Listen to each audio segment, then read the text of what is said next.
আগামী বছরের ৩০ জুনের মধ্যে জাতীয় সংসদ নির্বাচন অনুষ্ঠিত হবে জানিয়ে প্রধান উপদেষ্টা প্রেস সচিব শফিকুল আলম বলেছেন, এ সিদ্ধান্তে সমর্থন দিয়েছে জামাতে ইসলামী ও এনসিপি। শনিবার সন্ধ্যায় বিএনপি, জামাত ও এনসিপির সঙ্গে প্রধান উপদেষ্টার বৈঠক শেষে তিনি সাংবাদিকদের এই কথা জানান। শফিকুল আলম বলেন, ডিসেম্বর থেকে জুনের মধ্যে নির্বাচন হবে বলে জানিয়েছেন প্রধান উপদেষ্টা। জামাত ও এনসিপি এ বিষয়ে সমর্থন জানিয়েছেন। তিনটি রাজনৈতিক দলই চায় যেন প্রধান উপদেষ্টার অধীনেই সুষ্ঠু নির্বাচন হয়। প্রেস সচিব বলেন, স্থানীয় নির্বাচনে জোর দিয়েছে এনসিপি। বিএনপি, জামাত ও এনসিপি প্রধান উপদেষ্টার পদত্যাগ নয়, তাকে সমর্থন জানিয়েছে। মিটিংয়ে প্রতিটি পার্টি তাদের স্ব অবস্থান বলেছেন।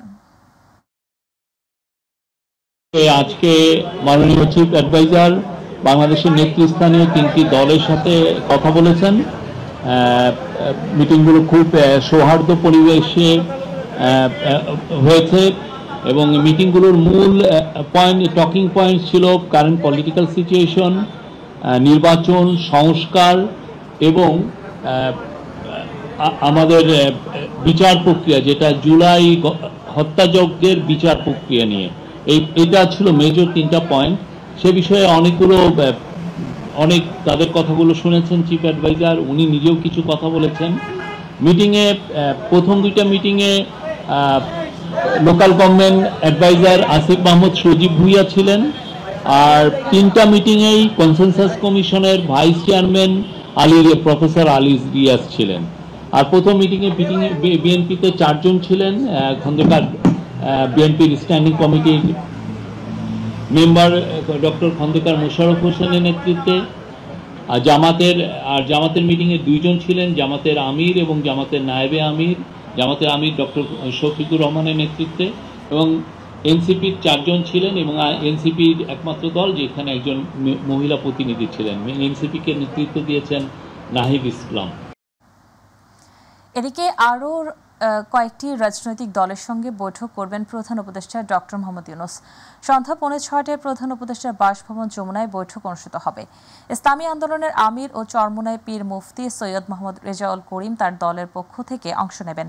এছাড়াও বাংলাদেশ খেলাফতে মজলিস, এবি পার্টি, জামায়াতে উলামায়ে ইসলাম, খেলাফতে মজলিস, গণ অধিকার পরিষদ, নেজামে ইসলামী পার্টি ও হেফাজতে ইসলামের শীর্ষ নেতারা বৈঠকে অংশ নেবেন।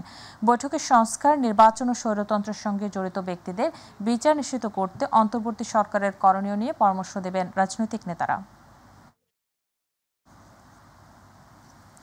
বছরের 5 থেকে 6 মাস বন্ধ থাকে প্রাথমিক স্তরের শিক্ষা প্রতিষ্ঠান। শিক্ষাবিদরা বলছেন, দীর্ঘদিন শিক্ষা প্রতিষ্ঠান বন্ধ থাকলে লেখাপড়া, মানসিক স্বাস্থ্য, ভবিষ্যৎ গঠনে বিরূপ প্রভাব পড়ে শিক্ষার্থীদের। এমনকি অতিরিক্ত বন্ধের ফলে শিক্ষার্থীদের কেউ কেউ অপরাধমূলক কর্মেও জড়িয়ে পড়ে। তাই মাধ্যমিক ও উচ্চ মাধ্যমিক পরীক্ষাকালীন সময়েও পাঠদান অব্যাহত রাখার পরামর্শ তাদের। সরকারি এবং বেসরকারি মিলে মাধ্যমিক এবং উচ্চ মাধ্যমিকে অধ্যয়ন করে প্রায় 4.5 কোটি শিক্ষার্থী। দেশের মাধ্যমিক পর্যায়ে প্রায় 20,000 শিক্ষা প্রতিষ্ঠান 12 মাসের মধ্যে 5 মাসই বন্ধ থাকছে। এছাড়া এসএসসি ও এইচএসসি কেন্দ্র থাকা প্রতিষ্ঠানগুলো আরও বেশি সময় বন্ধ থাকায় শিক্ষাদান ব্যাহত হচ্ছে। ফলে বন্ধের সময় সন্তানদের শিক্ষাদান নিয়ে বিপাকে পড়ে অভিভাবকরা। অবশ্যই প্রভাব পড়ে। বাসায় তো পড়েই না, স্কুল থাকলে তো রেগুলার পড়া হয়। বাসায় তেমন একটা পড়ালেখা করতে চায় না, বাচ্চারা তো বাসায় পড়ালেখা করতে চায় না। স্কুলে আসলে একটা রেগুলার একটা রুটিনের মধ্যে থাকে, সবকিছু একটা রুটিন থাকে। যদিও নিজস্ব ব্যবস্থাপনায় বেসরকারি কোনো প্রতিষ্ঠান পাঠদান অব্যাহত রাখছে। এসএসসি পরীক্ষা যখন শুরু হয়েছে তখন থেকেই আমরা ক্লাস, আমাদের মান্যবর অধ্যক্ষ মহোদয়ের নির্দেশক্রমে আমরা ক্লাস চালু করেছি এবং আমরা এর বিনিময়ে 1 পয়সা কোনো ফি নেওয়া হয় না। প্রতিষ্ঠান প্রধানরা চাইলে ছুটি জট কাটিয়ে ওঠা সম্ভব বলে মনে করেন সরকারি মাধ্যমিক স্কুলের অবসরপ্রাপ্ত এই শিক্ষক।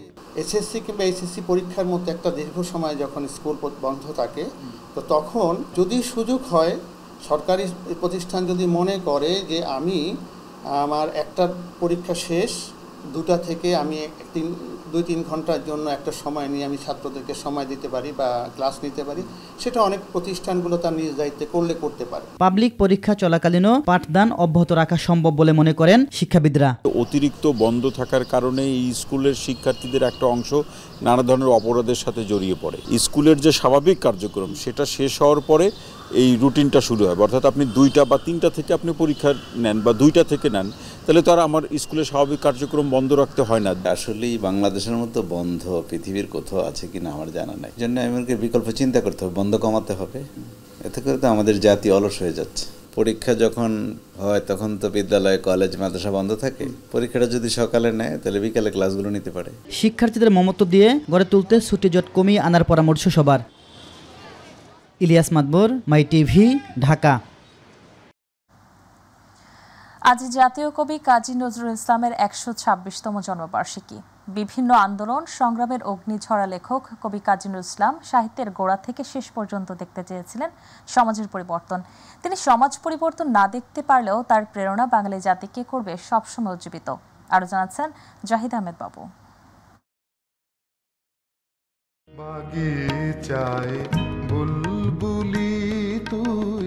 বিদ্রোহী কবি, জাগরণের কবি কিংবা জাতীয় কবি, যে নামেই তাকে ডাকা হোক না কেন, সব ছাড়িয়ে মৃত্যুঞ্জয়ী কবি কাজী নজরুল ইসলাম।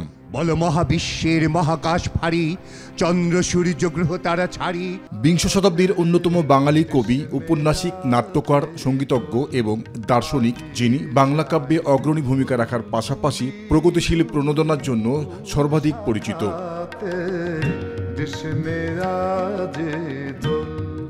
বাংলা সাহিত্য, সমাজ ও সংস্কৃতির ক্ষেত্রে অন্যতম শ্রেষ্ঠ ব্যক্তিত্ব হিসাবে উল্লেখযোগ্য কাজী নজরুল পশ্চিমবঙ্গ, বাংলাদেশ দুই বাংলাতেই তার কবিতা ও গান সমানভাবে সমাদৃত। নাই দেশ কাল পাত্রের ভেদ, অভেদ ধর্ম জাতি। কবি নজরুলের কবিতায় বিদ্রোহী দৃষ্টিভঙ্গির কারণেই তাকে আখ্যায়িত করা হয়েছে বিদ্রোহী কবি নামে, যার মূল বিষয়বস্তু ছিল মানুষের উপর মানুষের অত্যাচার, সামাজিক অনাচার এবং শোষণের বিরুদ্ধে সোচ্চার প্রতিবাদ।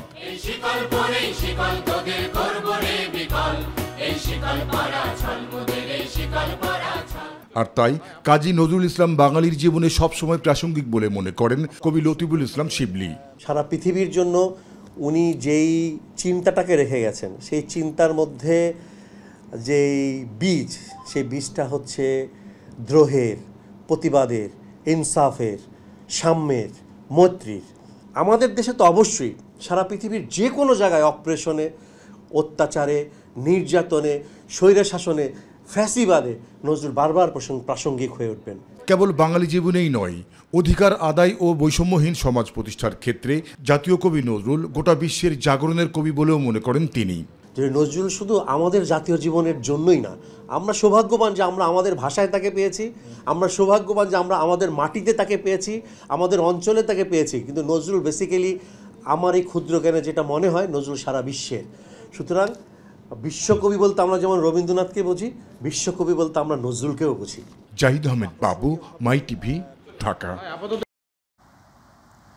জাতীয় কবি কাজী নজরুল ইসলামের লেখনী থেকে শিক্ষা নিয়ে শান্তির সপক্ষে অংশ নীতি অবলম্বন করা জরুরি বলে মন্তব্য করেছেন বিভিন্ন রাজনৈতিক সংগঠনের নেতারা।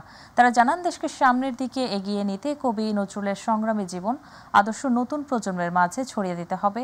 ঢাকা বিশ্ববিদ্যালয় কেন্দ্রীয় মসজিদ সংলগ্ন কবি নজরুল ইসলামের ১২৬তম জন্মবার্ষিকীতে কবির সমাধিতে ফুল দিয়ে শ্রদ্ধা জানিয়ে তারা এসব কথা বলেন।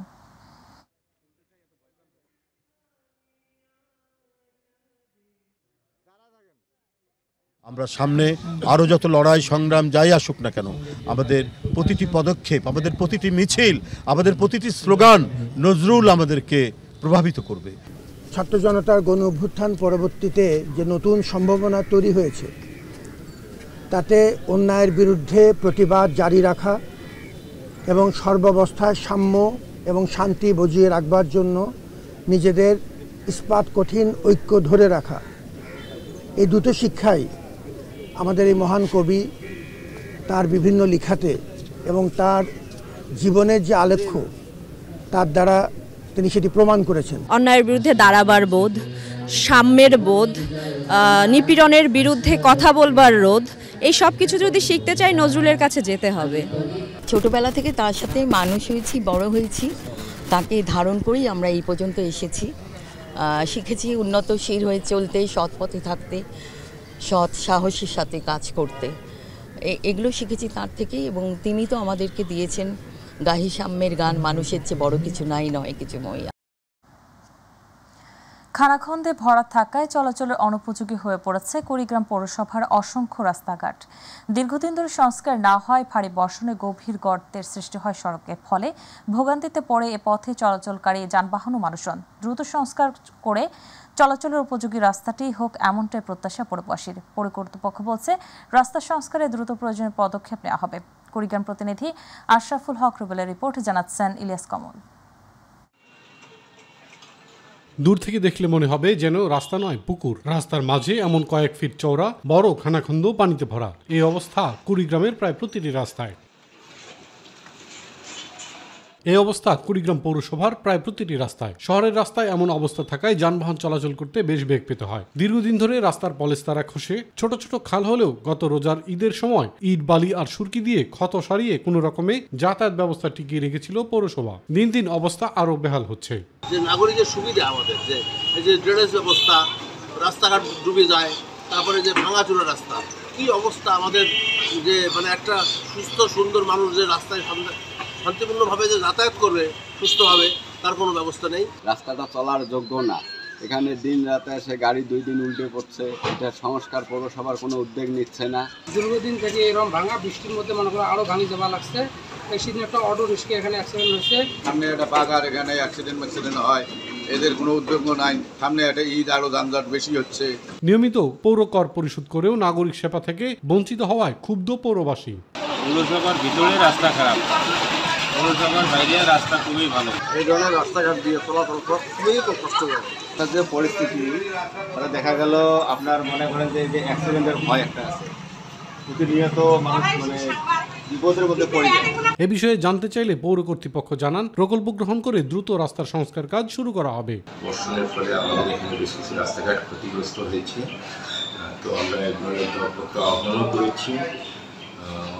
মনে হয় যে অ্যাজ আর্লি অ্যাজ পসিবল আমরা কাজ স্টার্ট করবো। আর কিছু কিছু রাস্তা ভরেই গেছে, এগুলো প্ল্যাটফর্ম তৈরি করে আমরা প্রকল্প পরিচালক মহোদয়ের নিকট প্রেরণ করেছি। অনুমোদন পেলেই আমরা দরপত্র আহ্বান করে যত তাড়াতাড়ি সম্ভব কাজগুলো বাস্তবায়ন করব। দ্রুত পৌরসভার সড়কগুলো সংস্কার করে জনসাধারণের ভোগান্তি লাঘবে কার্যকর পদক্ষেপ নেবে পৌরসভা, এমনটাই প্রত্যাশা নাগরিকদের। ইলিয়াস কমল, মাই টিভি। রাজবাড়ী জেলার পন্তাপাড়ের বিস্তীর্ণ চরাঞ্চলে আবারও রাসেল ভাইপার বা চন্দ্রপুরা সাপের আতঙ্ক দেখা দিয়েছে। সাপের ভয়ে কৃষিক্ষেত্রে কাজ করতে যেতে সাহস পাচ্ছেন না কৃষকরা। ফলে জমির ফসল তোলা, ফসলের পরিচর্যা, গবাদি পশুর খাবার সংগ্রহ করা নিয়েও বিপাকে পড়েছেন তারা। প্রতিনিধি শেখ মোমিনের তথ্যচিত্রে আতিকুর রহমান তিতাসের রিপোর্ট। চারদিকে শুধু ফসলের মাঠ, যতদূর চোখ যায় ধুধু প্রান্তর। এই ফসলগুলো মাঠেই পেকে গেছে, তবে মাঠে যাওয়ার সাহস পাচ্ছে না কৃষক। সাপের ভয় ও আতঙ্কে পাকা ফসল কাটা তো দূরের কথা, মাঠেই নামছে না কৃষক। এতে হতাশার মধ্যে পড়েছেন কৃষক কৃষানীরা। বলছি, রাজবাড়ী জেলার গোয়ালন্দের চর মহিদাপুর, চর মজলিশপুর এবং দৌলদিয়া ও উজানচর ইউনিয়নের মধ্যে চরাঞ্চলের কৃষকদের কথা। এবছর চরাঞ্চলে ফসলের মাঠ থেকে নারী পুরুষ সহ মোট 4 জন রাসেল ভাইপারের কামড়ের শিকার হন। হাসপাতালে ছিলাম 12 দিন। আজ কামড় দেওয়ার বয়স হয়েছে 1 মাস 19 দিন। আর 3.5 মাস চিকিৎসা নিতে হবে, কিন্তু আমার এই জ্বালা আর সহ্য হয় না। আমাদের বাড়ির চাষবাস দেওয়া 2400-2500 টাকা করে হাঁটা চায় না দুয়ারি। ওইটা মনে করেন আমরা 8টা-10টা করে পাইতে থই দিয়ে, যাতে সাপ বাড়ির ভিতরে ঢোকে না। পাকা ভুট্টা, পাকা ফসল আমরা এগুলো ছিঁড়তে পারতেছি না। পরিরত্তা ভয়তে যায় না, কামড়াকে সাপে কামড় দেয়, এই ভয়তে এরা যাইতে চায় না। আমরা খুব কষ্টে আছি। সাপ আতঙ্কে মাঠে কৃষিকাজের লোক পাওয়া যাচ্ছে না। শ্রমিক সংকটে ফসল কাটা ও পরিচর্যা ও গবাদি পশুর খাবার সংগ্রহ করা নিয়ে বিপাকে পড়েছেন তারা। আমাদের জীবনের কোনো ভরসা নাই, আমরা সাপের জন্য অনেক কষ্টে আছি। রাসেল ভাইপার সাপের জন্য চরে যাইতে পারতেছি না, কাজ কাম ঠিক মন তো করতে পারতেছি না। গরিব কাঙ্গালি মানুষ, এই যে মাঠে কাজ করি খাই, মাঠে কে কাজ করে পারতেছি না, আমরা খাওয়া দাওয়া সব কষ্ট হইতেছে, চলাফেরা। তবে রাসেল ভাইপার আতঙ্ক কাটাতে কৃষকদের সচেতনতা বৃদ্ধি এবং এর আক্রমণ থেকে রক্ষা পেতে কৃষকদের বিভিন্ন পরামর্শ দেওয়ার পাশাপাশি গামবুটও বিতরণ করা হচ্ছে বলে জানিয়েছে সংশ্লিষ্ট কর্তৃপক্ষ। রাসেল ভাইপারের যে প্রাদুর্ভাব দেখা দিয়েছিল, আসলে এটা আমরা অনেক আগে থেকেই অনুধাবন করতেছিলাম যে এরকম কিছু একটা দেখা যাচ্ছিল। আসলে গত বছরের তুলনায় এবছর আক্রমণের হারটা কম, কারণ কৃষক এবছর বেশ সচেতনতার মাধ্যমে বেশ ভালোভাবে কাজ করে যাচ্ছে। এই রাসেল ভাইপারের কামড়ে অসুস্থ হয়ে চিকিৎসাধীন আছেন। তো এটা আমরা যখন মিডিয়ার মাধ্যমে জানতে পারলাম যে এই ধরনের সমস্যা শুরু হয়েছে আমাদের গোয়ালন্দে, আমরা চিন্তা করলাম যে উপজেলা প্রশাসনের পক্ষ থেকে আমরা যদি কৃষকদেরকে এই গামবুট সরবরাহ করতে পারি তাহলে হয়তো তাদের ঝুঁকি কিছুটা কমে আসবে। আতিকুর রহমান তিতাস, মাই টিভি। কোরবানির ঈদকে সামনে রেখে গরু মোটাতাজাকরণে ব্যস্ত দিনাজপুরের খামারিরা। তাদের দাবি, গরু মোটাতাজাকরণে বেছে নেওয়া হয়েছে স্বাস্থ্যসম্মত দেশীয় পদ্ধতি। এখানকার পশুর চাহিদা থাকায় দেশের বিভিন্ন স্থানের পাইকারি ব্যবসায়ীরা ভিড় করেন খামারগুলোতে। জেলায় এবার চাহিদার দ্বিগুণ গবাদি পশু প্রস্তুত করেছেন খামারিরা। প্রতিনিধি মুকুল চট্টোপাধ্যায়ের রিপোর্ট, জানাচ্ছেন শামস সাবরিজ উচ্ছ্বাস। শাহিয়াল, দেশাল, আরসিসি কিংবা ফ্রিজিয়ান জাতের পশু প্রতিটি নামই এক একটি অধ্যায়ের মতো, যেখানে কৃষক ও খামারিরা হয়ে উঠেছেন নিজের ভাগ্য রচয়িতা। তাদের কষ্ট যেমন দৃশ্যমান খামারে, তেমনি তা অদৃশ্য এক আত্মিক যাত্রা, যেখানে জীবনের একমাত্র লক্ষ্য হচ্ছে দান ও দায়বদ্ধতা। ঈদুল আজহাকে সামনে রেখে দিনাজপুরে অসংখ্য ছোট বড় খামার গড়ে উঠেছে। ব্যাপকভাবে দেশি গরু মোটাতাজা করা হচ্ছে প্রাকৃতিক উপায়ে। সবুজ ঘাস, খড়, নানা ধরনের ভুসি, চকর, ভাত, খৈল ও ভিটামিন খাইয়ে গরু মোটাতাজা করছেন খামারিরা। এখানে শাহিওয়াল গরু, দেশি গরু, হলিস্টিয়ান ফ্রিজিয়ান গরু এখানে আমরা দেখলাম। এই গরুকে হচ্ছে অর্গানিক খাবার খাওয়াই, যেমন খড় আছে, আমাদের নিজস্ব জমিতে 4 বিঘা জমিতে ঘাস লাগানো আছে, এগুলি দানাদার খাবার। গোখাদ্যের দাম বেশি হয়, কোরবানির গরু লালন পালনে ব্যয় হচ্ছে অনেক বেশি। তবে বাজার মূল্য ঠিক ও অবৈধ গরু ভারত থেকে না এলে এবারও লাভবান হবার আশা খামারিদের। আমি শাহিওয়াল দেশি জাতের গরু করছি, তো একটা গরু টার্গেট করছি 5 লাখ, হয়তো 3 লাখ, 2 লাখ, 1 লাখ পর্যন্ত আসবে। প্রাণী সম্পদ বিভাগের তত্ত্বাবধানে এবং পরামর্শে খামারিরা সম্পূর্ণ দেশীয় পদ্ধতিতে গরু মোটাতাজা করছে দাবি জেলা প্রাণী সম্পদ কর্মকর্তার। গবাদি পশুগুলোকে আমাদের খড়, কাঁচা ঘাস, দানাদার খাদ্য, ইএমএস এবং সাইলেজ এগুলো খায় তারা হৃষ্টপুষ্টে। এখানে কোনো অবৈধভাবে কোনো কিছু করা হচ্ছে না। আমরা আশা করতেছি আমাদের দেশে কোনো গবাদি পশু অবৈধভাবে আসবে না। জেলা প্রাণী সম্পদ অফিসের তথ্য মতে দিনাজপুরে এবার চাহিদা 2,70,000 আর উৎপাদন 4,06,000। শামস তাবরিজ উচ্ছ্বাস, মাই টিভি নিউজ ডেস্ক। এবার গ্রাম বাংলার খবর।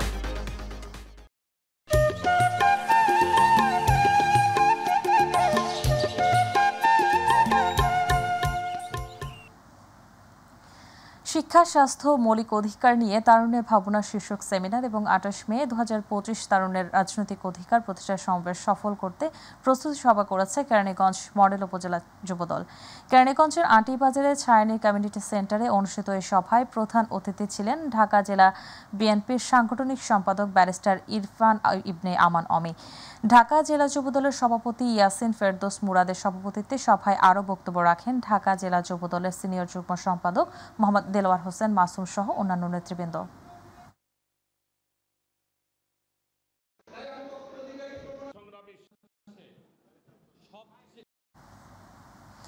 দিনাজপুরের পার্বতীপুরে সুস্বাস্থ্যের ফলিত পুষ্টি বিষয়ক 3 দিন ব্যাপী প্রশিক্ষণের উদ্বোধন করা হয়েছে। বাংলাদেশ ফলিত পুষ্টি গবেষণা ও প্রশিক্ষণ ইনস্টিটিউশনের উদ্যোগে শনিবার উপজেলা কৃষি সম্প্রসারণ অধিদপ্তর হলরুমে এর আয়োজন করা হয়। এ সময় অতিরিক্ত কৃষি কর্মকর্তা সাজিদুর রহমান, বার্টানের ঊর্ধ্বতন বৈজ্ঞানিক কর্মকর্তা সাদিকুল ইসলাম, সহকারী বৈজ্ঞানিক কর্মকর্তা নুরুন নবী ছাড়াও বিভিন্ন দপ্তরের কর্মকর্তা, শিক্ষক, সাংবাদিক, ইমাম, গৃহিণী সহ সংশ্লিষ্টরা উপস্থিত ছিলেন।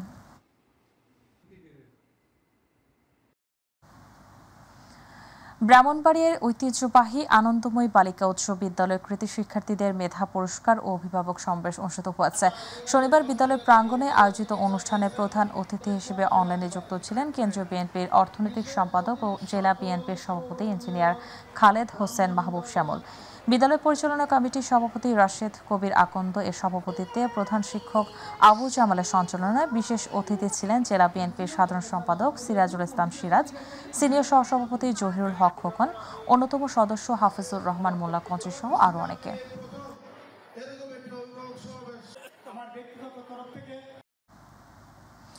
গাজীপুরের কালিয়াকৈরে সাবেক রাষ্ট্রপতি জিয়াউর রহমানের 44তম শাহাদাত বার্ষিকী যথাযোগ্য মর্যাদায় পালনের লক্ষ্যে প্রস্তুতিমূলক সভা অনুষ্ঠিত হয়েছে।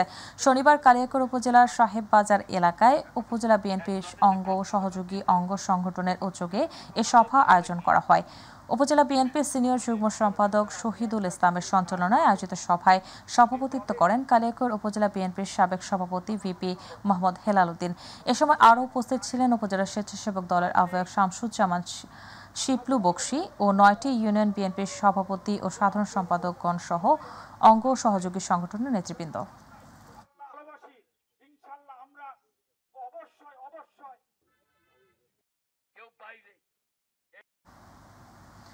যশোরের বাঘারপাড়ায় বাংলাদেশ জাতীয়তাবাদী ওলামা দলের উপজেলা শাখার নবগঠিত পূর্ণাঙ্গ কমিটি সংবর্ধনা ও পরিচিতি সভা অনুষ্ঠিত হয়েছে। শনিবার উপজেলা বিএনপির অস্থায়ী কার্যালয়ে উক্ত সভা অনুষ্ঠিত হয়। ওলামা দলের উপজেলা ধর্ম বিষয়ক সম্পাদক হুমায়ুন কবিরের সভাপতিত্বে কর্মসূচিতে প্রধান অতিথি ছিলেন বিএনপির নির্বাহী সদস্য বাংলাদেশ জাতীয়তাবাদী কৃষক দলের কেন্দ্রীয় কমিটির সিনিয়র যুগ্ম সম্পাদক ইঞ্জিনিয়ার টি.এস. আইয়ুব। বিশেষ অতিথি ছিলেন উপজেলা বিএনপির সভাপতি তানিয়া রহমান সহ জেলা উপজেলা বিএনপি অঙ্গ সহযোগী সংগঠনের নেতৃবৃন্দ।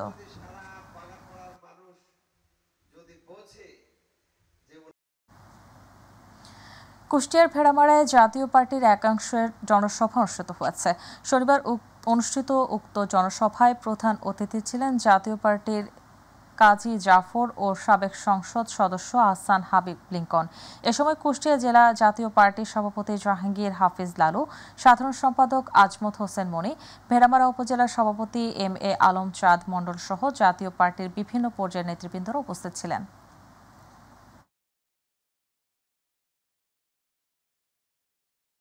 ডক্টর মোহাম্মদ ইউনূস বিশ্ববরেণ্য ব্যক্তিত্ব। আমরা সবাই তাকে বৈষম্য ছাত্র আন্দোলন তার নাম প্রস্তাব করেছিল। দলমত ধর্ম বর্ণ নির্বিশেষে সবাই আমরা ডক্টর মোহাম্মদ ইউনূসের নামকে তখন সমর্থন করেছি। স্বেচ্ছাসেবক দল কেন্দ্রীয় কমিটির সহ সভাপতি ও কেন্দ্রীয় সিলেট বিভাগের দলনেতা ডাক্তার জাহেদুল কবির বলেছেন, ফ্যাসিবাদের পতন হলেও এখনও পুরোপুরি গণতন্ত্র ভোটের অধিকার প্রতিষ্ঠা হয়নি। জুলাই আগস্টের ছাত্র জনতার গণ অভ্যুত্থানের মধ্য দিয়ে খুনি হাসিনা পালিয়ে গেলেও ফ্যাসিস্টের দোসররা এখনও নির্বাচন বানচালে নানামুখী ষড়যন্ত্রে লিপ্ত রয়েছে। শনিবার বিকেলে ২৮ মে ঢাকায় সমাবেশ সফল করতে সিলেট জেলা স্বেচ্ছাসেবক দলের প্রস্তুতি সভায় প্রধান অতিথির বক্তব্যে তিনি এসব কথা বলেন।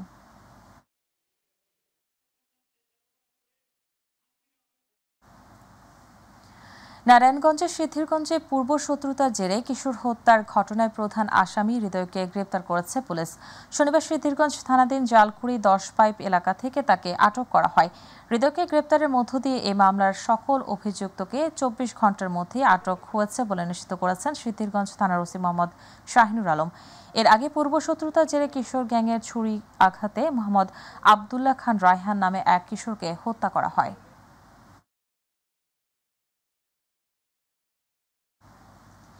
নরসিংদীর বেলাবুতে আসামি ধরতে গিয়ে হামলার শিকার হয়েছে ডিবি পুলিশের একটি টিম।